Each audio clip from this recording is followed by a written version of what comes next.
Have you ever caught yourself apologizing for something that was completely not your fault? Someone bumps into you on the street and you say sorry. You ask a colleague a simple question and you start with, "I'm so sorry to bother you." Someone cancels plans on you and somehow you end up being the one who apologizes for being disappointed. You walk into a room and apologize for being late even when you are exactly on time. You share an opinion and immediately follow it with, "Sorry, that's probably a terrible idea."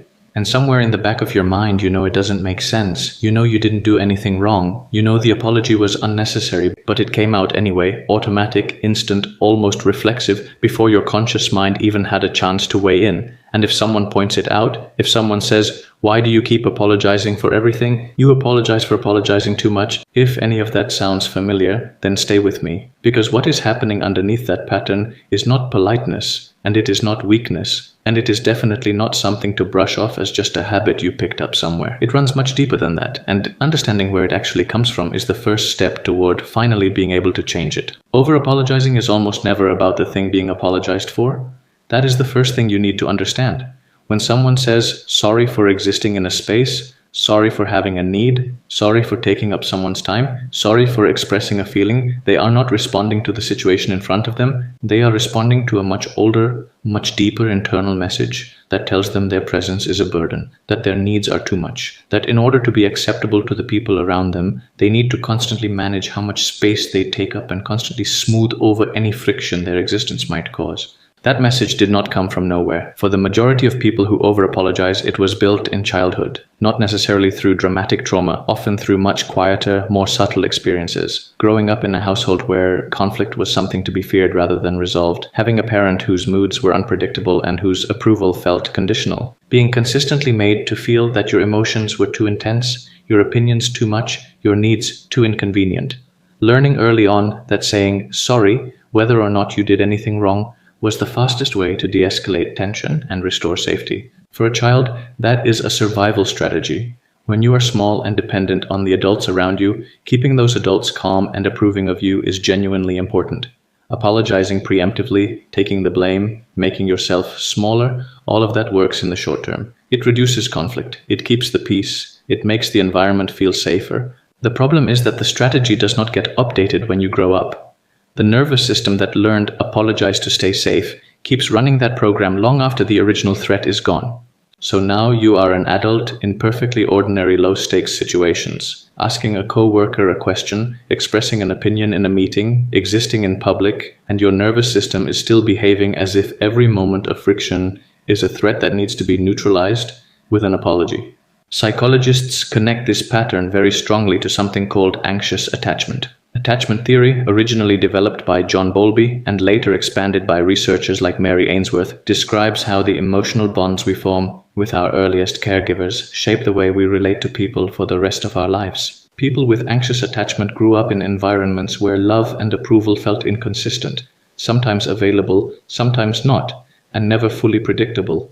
So they developed a hypervigilance around other people's emotional states. They became experts at reading the room, at detecting the earliest signs of displeasure or disapproval, and at doing whatever was necessary, including apologizing constantly, to prevent that disapproval from turning into rejection. For an anxiously attached person, an apology is not just an expression of remorse. It is a tool for managing the relationship. It is a way of saying, "I see that there might be tension here, and I am taking responsibility for it preemptively so that you don't pull away from me." It is connection maintenance behavior dressed up as an apology. And here is the thing that makes it so hard to break. It works. In the short term, an apology smooths things over. It reduces friction. It makes the other person feel acknowledged. So the behavior gets reinforced again and again until it becomes completely automatic, until sorry becomes a filler word rather than a meaningful acknowledgement of wrongdoing.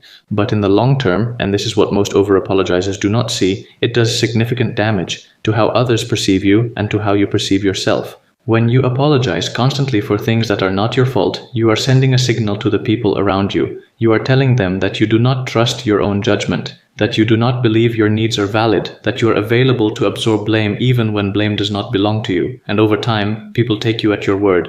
Research in social psychology consistently shows that people who over-apologize are perceived as less confident, less competent, and less credible, not more likable. which is what the over-apologizer is usually hoping for. The strategy designed to keep people close and approving ends up subtly undermining the very thing it is trying to protect. And the damage it does internally is even more significant. Every unnecessary apology is a small act of self-erasure. It is your brain confirming to itself, my presence requires justification, my needs require apology, my existence is something that needs to be made acceptable to others. Repeat that message enough times across enough years, and it becomes a core belief. Not something you consciously think, something you simply feel as true in your bones. There is also a specific type of over-apologizing that is worth understanding separately, because it operates differently from the rest. Some people apologize not from a place of anxiety, but from a place of extreme empathy.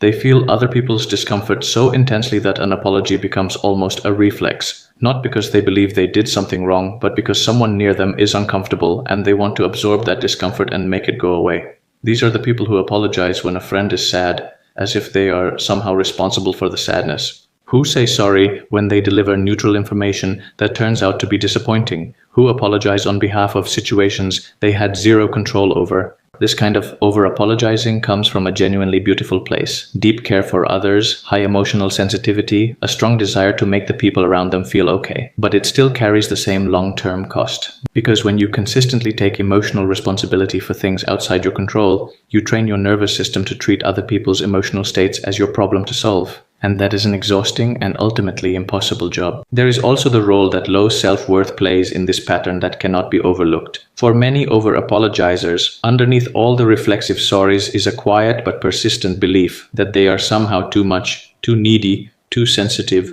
too opinionated, too present, and that this too muchness regularly causes harm to the people around them. So they apologize as a way of managing that perceived excess, of trimming themselves down to a size that feels more acceptable, of preemptively acknowledging a flaw they believe is obvious to everyone else even when it exists only in their own perception. The cruel mathematics of this is that the more you apologize unnecessarily, the more you reinforce the belief that your natural self requires constant correction.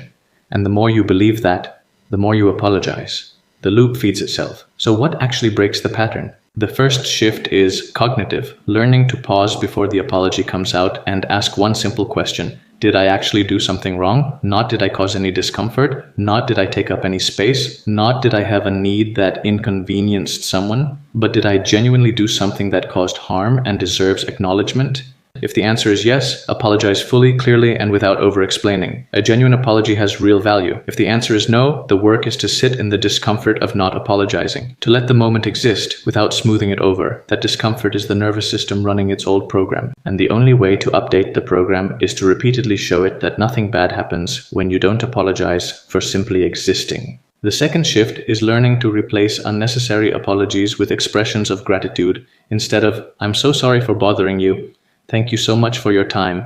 Instead of "sorry for venting," "I really appreciate you listening." The information content is similar, but the energy is completely different. One positions you as a burden seeking forgiveness. The other positions you as someone with value to offer who recognizes the value in others. It is a small linguistic shift that over time produces a genuinely different internal experience. The third and deepest shift is the hardest one.